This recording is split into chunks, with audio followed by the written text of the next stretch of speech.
వే gold trusted gold buyers మీరు తాకట్టు పెట్టిన బంగారాన్ని విడిపించి ఈ రోజు ఉన్న మార్కెట్ ధరకు కొనబడను. ఇండోనేషియాలో ఉద్రిక్త పరిస్థితులు నెలకొన్నాయి. రాజధాని జకర్తా సహా పలు కీలక నగరాల్లో యువత తిరుగుబాటు చేసింది. పెద్ద ఎత్తున నిరసనలకు దిగింది అక్కడ యువత. దివాళా దిశగా ఇండోనేషియా అంటూ కూడా యువత పెద్ద ఎత్తున నినాదాలు చేస్తూ రోడ్ల మీదకి వచ్చారు. ప్రెసిడెంట్ ప్రభోవో సుబియాంటో అమలు చేస్తున్నటువంటి ఉచిత పథకాలు అమలును రద్దు చేయాలంటూ కూడా యువత పెద్ద ఎత్తున డిమాండ్ చేస్తూ నిరసనలు వ్యక్తం చేస్తోంది. 83 మిలియన్ల మందికి ఉచిత భోజనం అందించేటువంటి పథకాన్ని రద్దు చేయాలనేది వారి మొదటి డిమాండ్. ఈ ఉచిత పథకం వల్ల ప్రభుత్వ ఖజానాపై భారీగా భారం పడుతుందని వారు ఆవేదన అయితే వ్యక్తం చేస్తున్నారు. భారీగా పెంచినటువంటి ఇంధన ధరలను తగ్గించాలంటూ కూడా మరొక డిమాండ్తో వారు ఆందోళన చేస్తున్నారు. ఇటు మూడోది పౌర వ్యవహారాల్లో సైన్యం పాత్ర తగ్గించాలంటూ కూడా ప్రధానంగా వారు నిరసనలు వ్యక్తం చేస్తున్నారు. మొదటిది పౌర వ్యవహారాల్లో సైన్యం పాత్రను తగ్గించాలనేది వారి ప్రధానమైనటువంటి డిమాండ్. అక్కడ ఉన్నటువంటి పౌర వ్యవహారాల్లో ఇటీవల సైన్యం ఇన్వాల్వ్ అయినటువంటి విధానం అక్కడ యువతకి నచ్చడం లేదు. అంటే స్వేచ్ఛను హరిస్తున్నారనా లేకపోతే ఇతరత్ర ప్రతి దానికి కూడా ఆంక్షల పర్వం కొనసాగుతోంది, మేము దీనికి సిద్ధంగా లేవనేది వారి ప్రధాన డిమాండ్. రెండోది అన్ని దేశాల్లో ఉన్నట్టు ఇటీవల ఇరాన్ అమెరికా యుద్ధ నేపథ్యంలో ప్రపంచ వ్యాప్తంగా అన్ని దేశాలకు ముడి చమురు సరఫరా అనేది మొత్తం తగ్గిపోవడంతో అక్కడ ఇంధన ధరలు అనేది ప్రతి దేశంలోనూ పెరిగాయి. అక్కడ ఇండోనేషియాలో కూడా అనుకున్న దానికన్నా ఎక్కువగా పెరగడం జరిగింది. అట్లా పెరగడానికి గల రీజన్కి సంబంధించి ప్రభుత్వ వర్గాలు చెప్తున్నది ఏంటి అని అంటే 83 మిలియన్ల మందికి ఉచిత భోజన పథకం అందించడం వల్ల దాన్ని అమలు చేయాలంటే నిధులు కావాలి. ఆ నిధులు చేయాలంటే ఖచ్చితంగా పన్నుల రూపంలో ఇంధన ధరల మీద భారం మోపక తప్పడం లేదు. ఇది మాట. ప్రపంచవ్యాప్తంగా ఇండోనేషియా యువతను ఆదర్శంగా తీసుకోవాలి. ఇది ప్రపంచవ్యాప్తంగా వినపడుతున్నటువంటి మాట. ఉచిత పథకాన్ని అమలును రద్దు చేయాలని చెప్తున్నటువంటి మొట్టమొదటి దేశం 83 మిలియన్ల మందికి భోజనం అందించేటువంటి పథకం వద్దు, ఆ భారమంతా తిరిగి మళ్ళీ దేశం మీద పడుతోంది, దానికి చాలా ఇబ్బంది పడాల్సి వస్తుందనేది అక్కడ యువత చేస్తున్నటువంటి ప్రధానమైనటువంటి డిమాండ్. దాన్ని రద్దు చేయాలి అనేది. ఒకసారి దానికి సంబంధించి డీటెయిల్స్ చూద్దాం.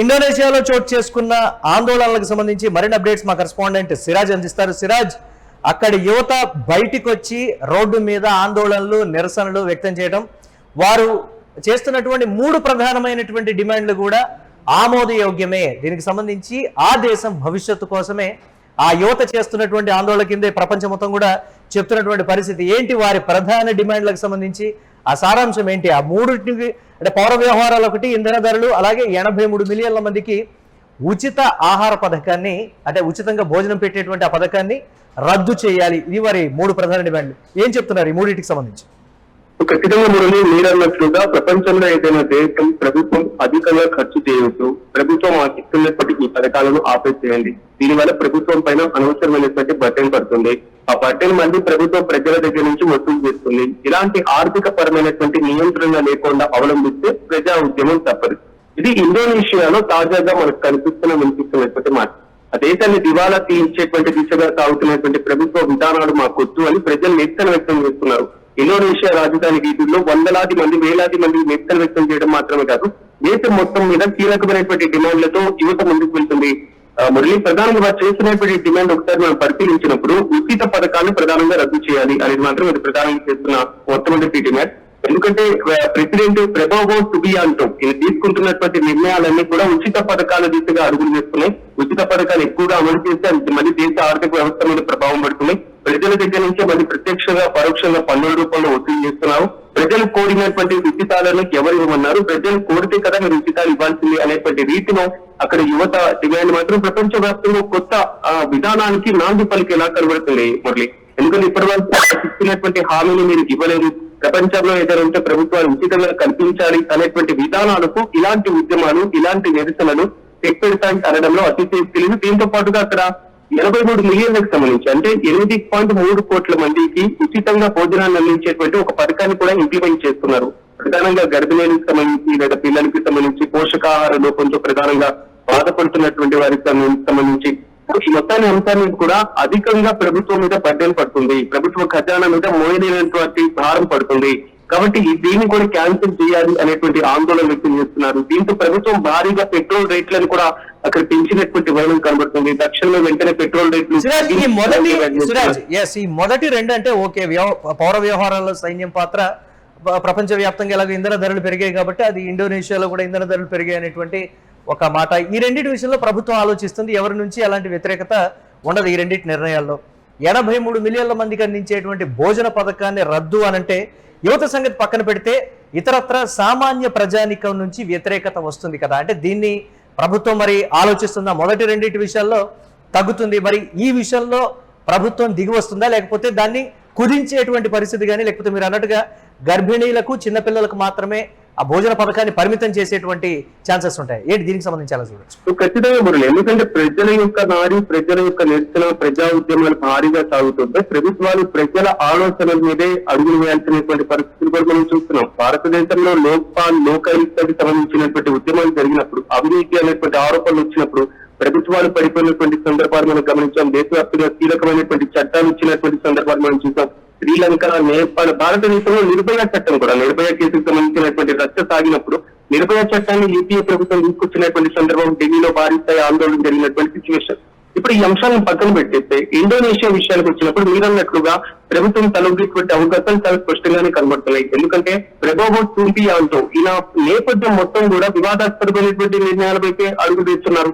ఆయన తీసుకుంటున్నటువంటి సైనిక పరమైనటువంటి నేపథ్యం ఆయన కుటుంబానికి ఉండడం, దీని పరంపర కొనసాగిస్తూ అలాంటి థాట్స్, అదేవిధంగా మానవుల పౌర హక్కుల్లో సైన్యం వేలు పెట్టేటువంటి దిశగా అడుగులు వేయడం, ఇలాంటివన్నీ కూడా తీసుకుంటున్నటువంటివి. మళ్ళీ అధికారంలోకి వచ్చిన తర్వాత 2 ఏళ్ల తర్వాత ఆయన ఓడిపోయిన తర్వాత మళ్ళీ ఆర్థిక పరమైన, విధానపరమైనటువంటి అంటే వివాదాస్పదమైనటువంటి నిర్ణయాలు ఈయన ఎక్కువగా తీసుకుంటున్నారు. మురళి, లక్ష్యం దేశంలో ప్రధానంగా పౌష్టికాహార లోపం ఉన్నటువంటి వారికి సరైనటువంటి విధానాలతో ముందుకు వెళ్ళడం అందరూ స్వాగతించదగ్గ విషయమే. కానీ పరిమితికి మించి ఇంప్లిమెంట్ చేస్తున్నటువంటి పరిస్థితులు ఉన్నాయి. విద్యార్థులు, గర్భిణీలకు ఉచితంగా పోషకాహారాన్ని అందించడంలో తప్పు లేదు, కానీ ఉన్నటువంటి వారందరూ కూడా ఈ విధానాన్ని ఇంప్లిమెంట్ చేయడం ద్వారా ప్రభుత్వం మీదే బడ్జెట్ ఎక్కువగా ఇటీవల టూరిజం మీద కూడా చాలా ఇంపాక్ట్ పడింది అనేటువంటి మాట కూడా చెప్తూ ఉన్నారు కదా. దీనికి సంబంధించి ఈ స్థాయిలో నిరసనలు వ్యక్తం చేస్తే టూరిజం దెబ్బతింటే దేశ అభివృద్ధి కూడా కుంటుపడుతుంది అనేది ప్రభుత్వం చెప్తున్నటువంటి మాట. యువతకు విన్నవిస్తున్నా కానీ యువత ఎక్కడ వెనక్కు తగ్గేటువంటి పరిస్థితులు, అంటే ఫైనల్ గా ఎలాంటి డిసిషన్ వెలువడేటువంటి ఛాన్సెస్ ఉన్నాయంటారు దాని మీద?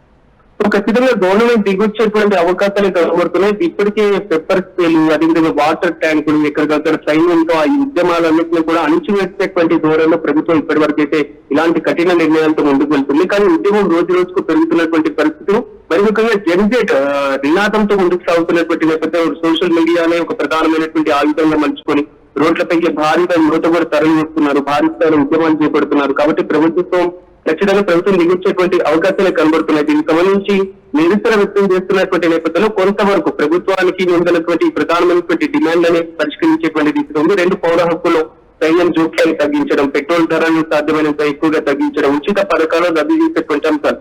ఇక్కడి వరకైతే ప్రభుత్వానికి ఎలాంటి అభ్యంతరం ఉండకపోవచ్చు, కానీ ప్రధానంగా పోషకాహార లోపం అనేటువంటి అంశంతో వచ్చినటువంటి సమస్య కాబట్టి ప్రభుత్వం ఆ విషయంలో మాత్రం పరిమితులు విధిస్తారని అయితే తెలుస్తోంది. Thanks for updates Siraj. ఇక దాదాపుగా అయితే ఇండోనేషియా ప్రభుత్వం దిగొచ్చేటువంటి పరిస్థితులే కనపడుతున్నాయి. అక్కడ ఇటీవల ప్రపంచ వ్యాప్తంగా కొన్ని దేశాల్లో యువత అంటే జెన్జీ తరం చేసినటువంటి తిరుగుబాటుతో ప్రభుత్వాలే మారిపోయినటువంటి విధానం ఉంది. పౌర వ్యవహారాల్లో సైన్యం పాత్ర అసలు మొదలైందే ఇక్కడ అనేటువంటి మాట ఇండోనేషియాలో కూడా చెప్తూ ఉన్నారు. బట్ ప్రపంచవ్యాప్తంగా అలాగే ఇంధన ధరలు పెరిగాయి కాబట్టి దాని మీద ఎంతో కొంత ఆలోచించి డెసిషన్ తీసుకునేటువంటి అవసరం ఉంది. కానీ ఇక్కడ ఇండోనేషియా యువతని ప్రపంచంలో ఉన్నటువంటి అన్ని ప్రభుత్వాలు ఆదర్శంగా తీసుకోవాలని చెప్పడానికి ఒక రీజన్ ఏంటి అంటే ఉచితంగా అందిస్తున్నటువంటి 83 మిలియన్ల మందికి అందించేటువంటి భోజనం విషయంలో దాన్ని రద్దు చేయాలి. ఆ భారమంతా కూడా తిరిగి మళ్ళీ దేశం మీద పడుతోంది. దానికోసం మీరు పన్నులు విధించాల్సి వస్తుంది. అవి కూడా మాకు పెను భారంగా పరిణమిస్తున్నాయి. ఈ విషయంలో ఆలోచించాలి. మీరు కానీ ప్రభుత్వం దిగిరాకపోతే ఈ ఉద్యమం తీవ్రతరం చేస్తామనేది మాట కూడా చెప్తున్నారు. ఈ విషయాల్లో అంటే నిపుణులు కూడా చెప్తున్నది ఏంటంటే ఆయా దేశాల్లో కొన్ని దేశాలు పర్టికులర్గా భారత్ లాంటి దేశాల్లో ఇస్తున్నటువంటి ఉచితాలకు సంబంధించి ఎప్పటి నుంచో కూడా విమర్శలు అయితే వ్యక్తమవుతున్నటువంటి పరిస్థితి ఉంది. ఈ సిచ్యువేషన్ని ఆదర్శంగా తీసుకుని ఆయన భారత్ లాంటి దేశాల్లో ఉచితాల మీద తిరిగి ఆలోచించాలనేటువంటి మాట కూడా వినిపిస్తుంది. చూద్దాం ఇండోనేషియాలో పరిస్థితులు ఎప్పటి వరకు చక్కబడతాయి.